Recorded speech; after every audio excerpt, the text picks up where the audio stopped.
I'm glad you're on the ticket. And I'm glad I got tickets to John's next show. Speaking of tickets. Oh, you got tickets? He didn't give me one. Oh, tickets still. But you know, Russo has it. That's what I was just going to say. DNR. All right, anyways, Bob, go ahead. So, you know, it's amazing when you're in the party that you've been in for so long, and then when you change parties, just like the Benedict Arnold.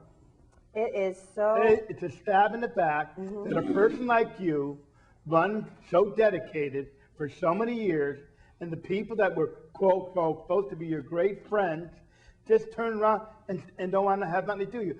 So to me, that's not a friend. A friend is that I don't care what you do. Hi, sweetie. It's, they're going to stick by you thick or thin. And well, when you're in politics, I think you need to distinguish between who are colleagues and who are friends. But I supported a lot of people along the way, state people, local people, you know, community, people in the community. And when I switched parties, all of a sudden, I came from being supportive to, no, I'm sorry, we can't support you. Yeah. Same person, same activities, and it's very, we should not even worry about that. We're local. We should be worrying about who is doing the job. And clearly, 8 people currently on council are not doing the job because they're doing the same job over and over. And on a serious note, to that same effect is the Board of Education. We have to really make sure that we have all the Republicans on the Board of Ed so changes can be made. On that note, we have a phone call, and then we're going to move on. We have some videos that were sent in. Talk about that in a minute. And then Steve Bayley will Say be hello joining to us. Emily. You did.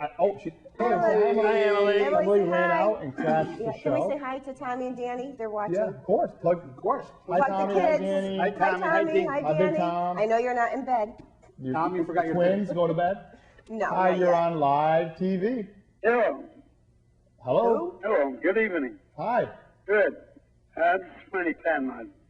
Hey, Frannie. Hi, Frannie. How you doing? Hi, Frannie. It's Deb Klikowski. You know my dad. And the 2 reasons I'm calling is that I've been watching your ticket. I've been watching your program because I've been out of the ballpark.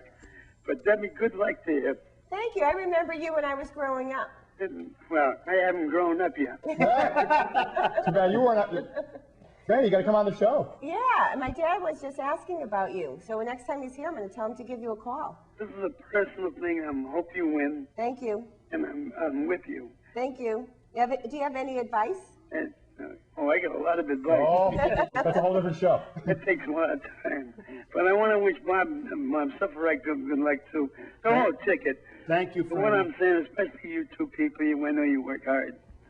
Thank you. Thank you. All right, Frannie Patanaude. Thank you. Positive reinforcement. Thank you. Thank you, Frannie. All right. Now, we've been on the air for about 8. Emily is kicking. We've been on the air. Emily hasn't left me yet since that video. I've been receiving things in the mail. You know, we've been on the air a long time. Bob has a program, The Diner. Billy has a program, The Variety Hour, and I have a show. You get letters and videos. Well, we have a video bandit, meaning that somebody is doing videos. I'm losing my mic. Mike? Emily said on my mic. Oh, sorry, Emily. Oh, there you go. Yeah, there you go. We have a video bandit. And the video bandit sends me videos.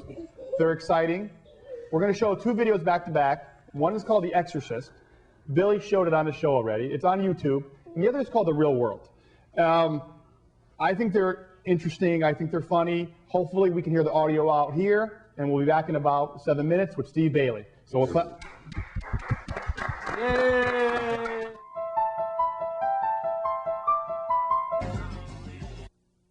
We're back. Good evening, ladies and gentlemen. We're back. And Mr. Polino.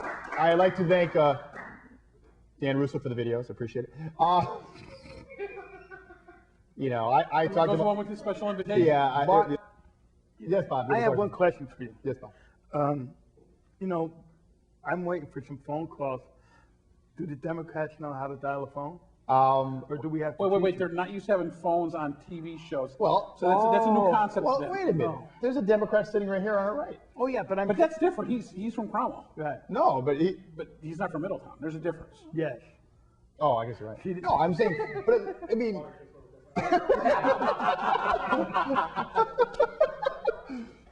see, he can joke. He can joke. He's no stranger to the show. He's actually a friend of the show now. He's been here 4 or 5 times. He's good guy, and he's going to tell us his story. He's actually, you tied in this primary, right, Steve? Yes. That's amazing. Yes. I'm so proud of you. Probably the first Bayley, time. everybody. So, was there any feedback about you on the show, positive or negative? Positive. Really? Yep.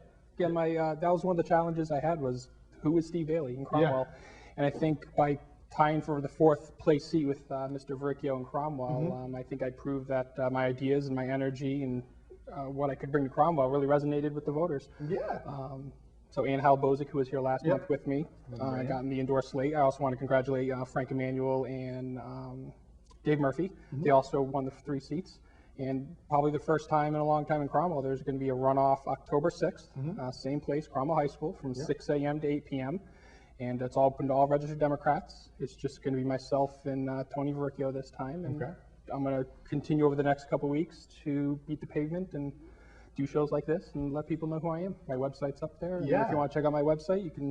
If you don't already know who I am, you can learn a little more about me and some ideas for Cromwell. Absolutely. You were sitting in the chair over there by Roy, and Roy did not ask you for money, which is something new around here.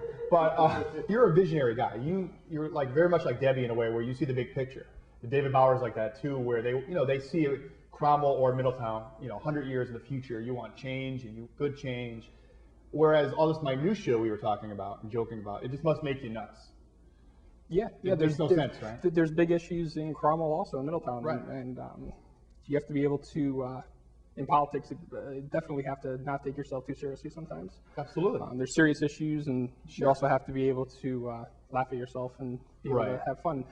Etna closing is also going to affect Cromwell. That's right. So I think cooperation is going to be huge between Middletown and Ann Halbozic mentioned that. I think she's mentioned that before and about the last show about working with Rocky Hill in Middletown and East Berlin to kind of cooperate a little bit more and not have each town being its own little silo and kind of wasting money and stuff. And that's also for even local politics cooperation. I've always said vote for the person, not the party. So I'm not afraid to work with Republicans. Right. I'm not afraid to be on a show with Republicans because I'm a Cromwell Democrat and you guys are Middletown Republicans. You guys have the best interests in Middletown in mind, and I have the best interests in Cromwell in mind. And you guys are good people, and so that's why I support the Middletown Republicans because close my door to anybody. A good idea is a good idea is a good idea. I'm not gonna, if I'm fortunate enough to win in November, I'm not gonna kowtow Republican ideas. No, that's good to hear. That's incredibly good to hear. Because we all live in Cromwell. And you guys are representing everybody in Middletown, and we all need to do good things for the people that we represent, Democrats, Independents, and Republicans. You know who spoke like that was Abraham Lincoln. He people that he did not get along with, that he ran against over the years. He actually knew some of those people were brilliant. So when he became president, he hired them to be in the cabinet. Although he couldn't stand them personally, he realized that their brilliance was in certain aspects of the economy or of agriculture or whatever. Scott Adamson might know more about this than me because you're a history book. Is that true? Yeah. So Lincoln knew to put his ego in his pocket and say, wait a minute, what's best for America? Right. That's very important. Which is actually that's what made Lincoln a great man. So that's pretty good. Yeah, my website.